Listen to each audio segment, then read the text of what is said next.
Hello everyone, this is Wrestling Watcher, a YouTube channel that's about watching professional wrestling. So, WRESTLEPALOOZA. WWE has brought back an old ECW concept called WRESTLEPALOOZA. It'll be a new premium live event, first of its kind on September 20th. And it will coincide, or should I say run against, AEW's All Out, which is also September 20th. And the rumored headline main event will be John Cena versus Brock Lesnar. Now, this is a headline match, and I think it'll be a huge match. And in my prediction, I hope John Cena wins. I think Brock Lesnar owes John Cena a clean victory, especially after that SummerSlam back in 2014.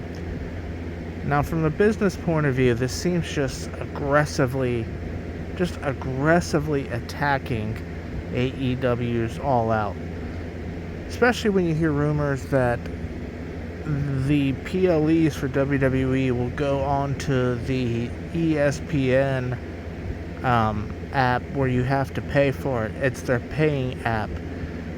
So this likely will be an event, probably, that you will have to pay for, $29.95 or whatever the cost is, and it will run pay-per-view wise, or at least, old school pay-per-view is dead. So when I say pay-per-view, I mean a paywall, but it's not the old school call your cable company and order pay-per-view from DirecTV or whatever cable provider you have. No, this is a paywall, so it's different, but it's going to be running against All Out, which is really interesting. It's aggressive.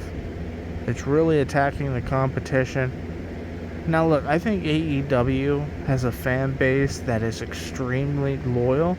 So I think they will survive this just fine, because when you have a loyal fan base that will tune into your product no matter what, and I say that in a good way. When I say no matter what, whether it's AEW is facing competition or AEW's booking is sporadic or inconsistent, they'll just tune in anyway. That's kind of a great thing.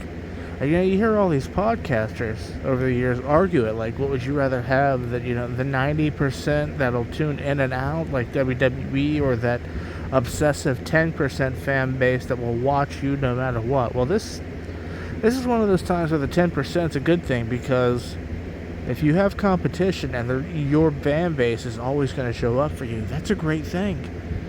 And AEW will rely upon that. Now, as far as WrestlePalooza goes, always interesting when old concepts are revived.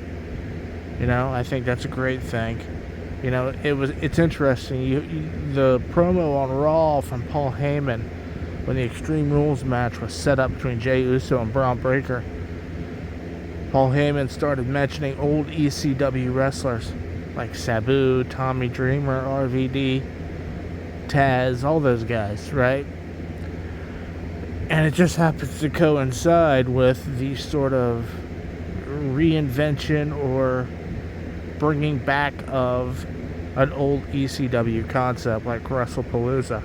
So, who knows what will happen there. Does that mean we're going to get some kind of ECW revival within WWE? I don't think so. I think this is just sort of a, maybe a one-off thing where you talk about ECW with an old ECW concept that's being brought back. Play off that nostalgia a little bit. Just throw a little bit of it in the air.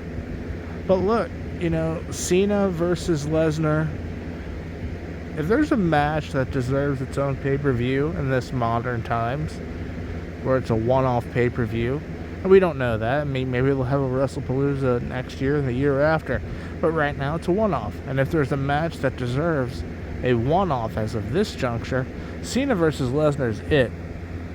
It'll be interesting to see what that does, if it's indeed on the paywall, behind the ESPN paywall. I'm still not sure the name of that app.